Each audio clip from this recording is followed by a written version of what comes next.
Bienvenidos a este nuevo proyecto, gracias por sintonizar. Ojalá nos estén acompañando a lo largo de la temporada regular, el podcast de la Furia Azul. Y como padrino, Martín Arzate, coach de banca de nuestros acereros, una carrera de 17 años en Liga Mexicana, jardinero conocido por tener un tremendo brazo en equipos altamente competitivos y una carrera como coach fenomenal también, de enormes resultados. Martín, gracias por venir. Oh, gracias. ¿Cuántos títulos tienes en total en el mundo del béisbol? Buenas tardes, y gracias por la entrevista. Mira, de jugador tengo uno con los Bravos de León en 1990 y como coach tengo 8. Tigres, Monclova, y en invierno tengo Mexicali y Jalisco. Bueno, vamos a empezar rompiendo el hielo, Martín, si te parece. No es necesario que nos des todos los detalles, pero sí que nos relates un poco de esa historia, porque hablamos de tu carrera como jardinero. En 1986 esta franquicia da un paso al frente y se consolida en la Liga Mexicana de Béisbol. Ese año gana su primera serie de playoff, se quedó a un triunfo de llegar a la serie final y estableció el récord, como bien sabes, de más home runs conectados por un club en una campaña, 203. ¿Qué diantres hacía Martín Arzate en el centro del diamante aquí el día que se establece la marca? Sí, mira, como en todos los equipos que jugué, me daban de alta porque tienes que, a un jardinero, a un infield, lo tienes que dar de alta como pitcher para, pues, una guerra perdida, como en el argot beisbolero, ¿no? Entonces, pues, ese día, Roberto Castellón, me acuerdo que era el manager de nosotros de Aguascalientes, y me llama del Jardín Central a tratar de sacar los últimos outs. Y ya había sacado 2 outs cuando vino Joel Serna y me pega el jonrón.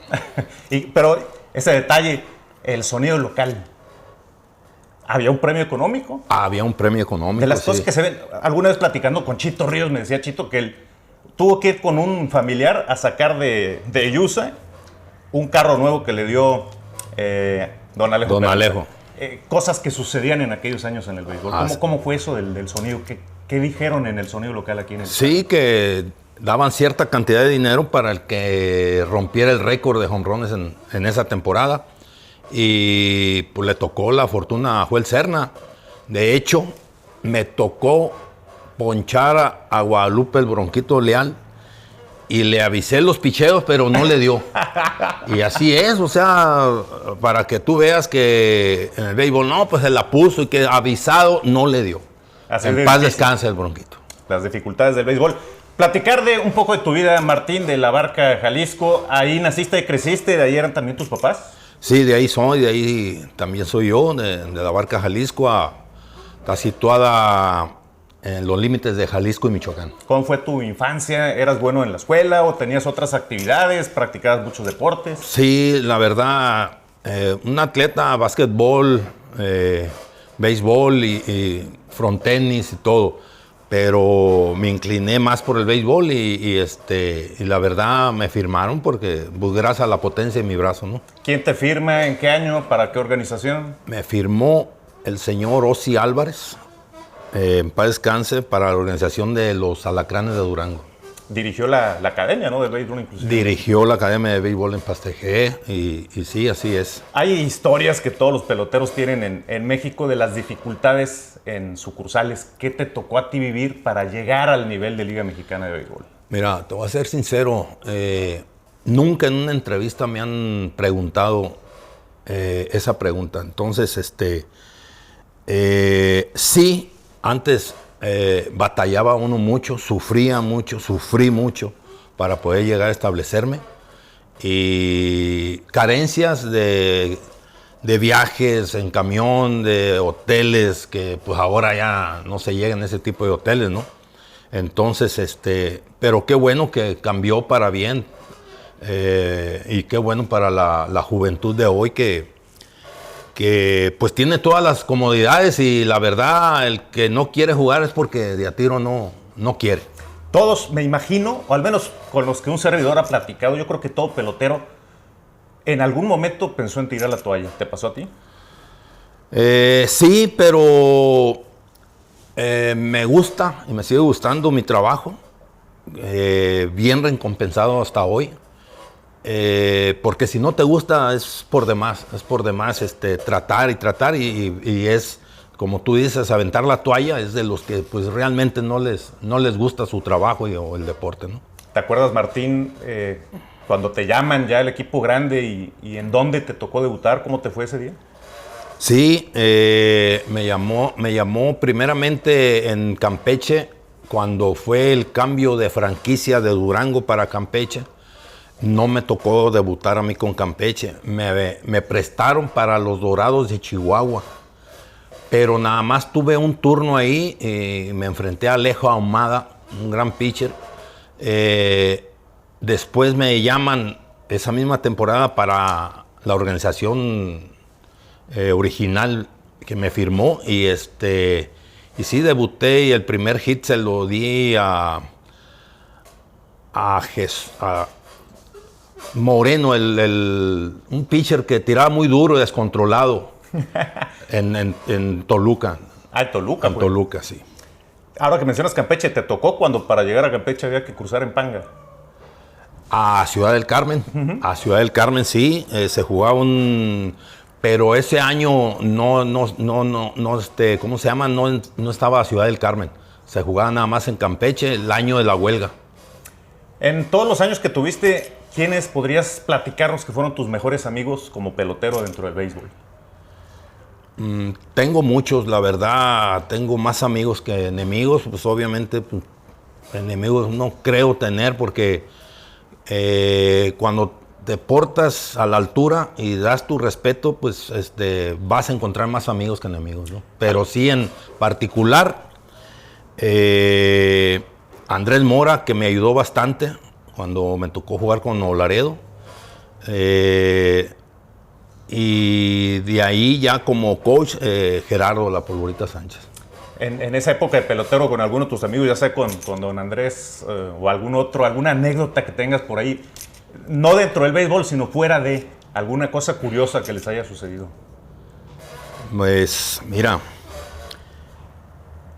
me tocó jugar con Nelson Barrera en Nuevo Laredo y una anécdota fuera del béisbol que nos pasaron a él y a mí en una cajuela de un carro para Estados Unidos, nada más a una cena y nos regresamos, ¿no? Porque pues acá teníamos el trabajo de este lado y en ese entonces no había equipo en Laredo, Texas. Pero sí una anécdota para una fiesta, pero realmente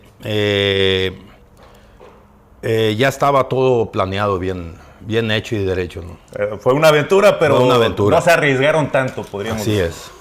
¿Cómo termina tu carrera y en qué momento llegas ya sea la inquietud o la invitación para convertirte en coach? Sí, mira, en 1997 Bernardo Calvo era el manager del equipo de Piratas de Campeche y yo sin haber coachado ni primera ni nada me llama y me dice: Arzate, quiero que vengas y que seas el coach de tercera del equipo. Pues obviamente, como todo, pues nadie nace enseñado y la práctica te vas ajustando y todo. Entonces él fue el que me dio la oportunidad de ser coach y de ahí en adelante pues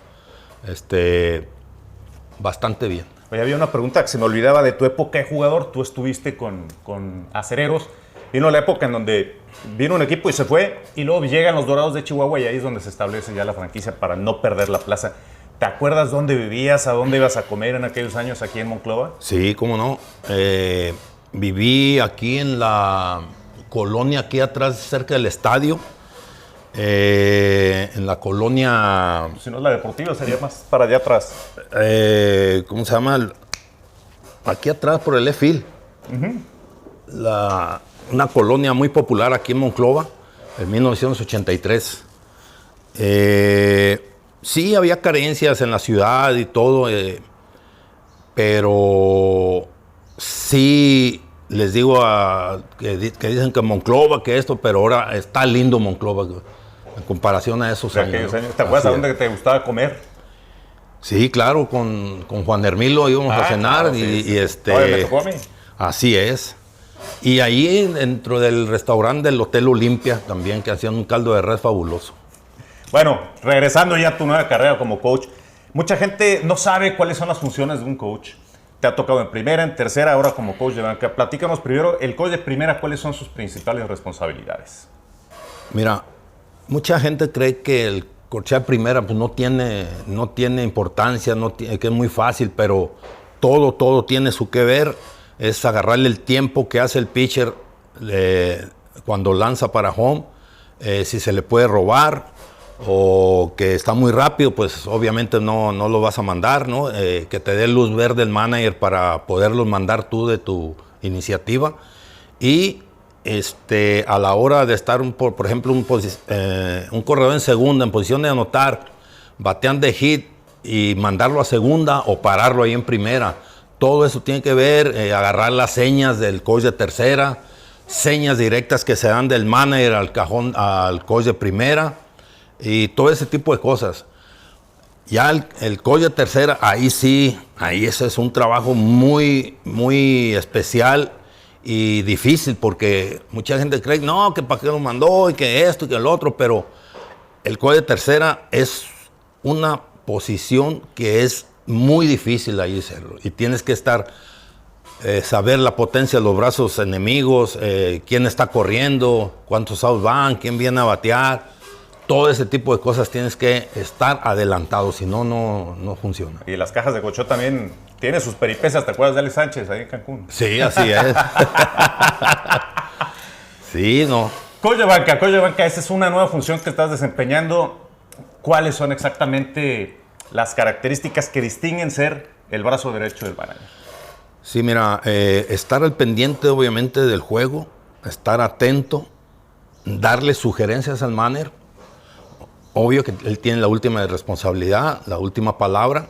Y antes de juego, ver line-ups, ver roster, ver que no esté alterado el line-up, porque ya ves que ha sucedido. Que estén todos dentro del roster de los que van a participar en el juego, porque pues aquí en esta liga, si no estás en el roster, obviamente pues estás fuera del juego. Y recordarle cuántas visitas lleva al montículo, al coach y al mismo manager. Hay que lanzarle a 3 bateadores, el mismo pitcher, en todo ese tipo de cosas, estar atento, porque pues uno tiene la responsabilidad también. Un tema que manejas muy bien, el pitch out. Me toca dar las reviradas y los pitchados, reviradas y pitchados, no picheo, los pitchados. Tratar de agarrar señas del contrario o del coach de primera que te da la pauta si va a salir o no va a salir, en qué conteos, todo eso, ¿no? Y ahora que se usa más el pitch coin, pues ya no hay nada más de presionar un botón. Martín, Tony La Russa, manager de Grandes Ligas, en uno de sus 3 libros, que es el único que le leí, dice que pierde un juego de Serie Mundial porque no mandó la señal del slide step para su pitcher, le roban segunda, le hacen una carrera y pierde juego de Serie Mundial. ¿Alguna anécdota que tengas de una decisión que hayas tomado tú que haya influido para ganar o quizá incluso para, como lo decía Tony La Russa, perder un juego? Así es. Mira, lo que pasa es que hay pitchers a este nivel, te estoy diciendo, a este nivel, que no saben hacer el light step, no lo saben hacer y el tiempo que les da a esos pitchers que no saben hacer el light step, pues le roban la base, la segunda y la tercera y hasta el propio home se pueden robar. ¿Por qué? Porque hacen demasiado tiempo y ahí está la diferencia que tú dices de Tony La Russa.